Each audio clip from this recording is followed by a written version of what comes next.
Usa ka dalagita ang nagsaulog siyang birthday sa evacuation center human apil sa pagkasunog ang ilang balay. Masulubon man apan gipatigbabaw niya ang paglaom nga makabangon aron matabangan ang iyang inahan sanglit bag ulang usab namatay ang iyang amahan. Ani ang report. Ang kaguol nga milukob sa evacuation center sa Punta Princesa gidanagan og gamayng iwag sa paglaom. Inubanan sa luha sa kalipay ug pagbangutan. Kini ang kasinatian ni Crislin Rabi, 15 anyos nga nagsaulog siyang birthday kauban ang iyang inahan og tulo ka igsuon.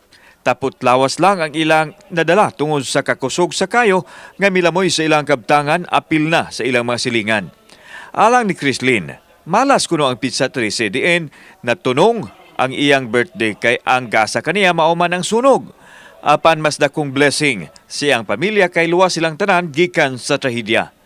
Simple lang ang iyang wish. Tama ko man kog eskwela, matabangan ako kong mama.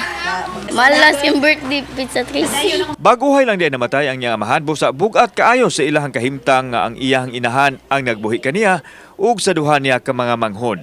Matod sa inahan nga himuon niya ang tanan tungod alang sa mga anak nga nagsalig kaniya. Sakit ay, sakit niya bago pa ming namatyan, samot sa kalisod. So kay kahit diri. Manawag kami sa tapang tris ka ng gobyerno nga makuha kami kasayong ayuda. Kay amo nagasudod amo problema.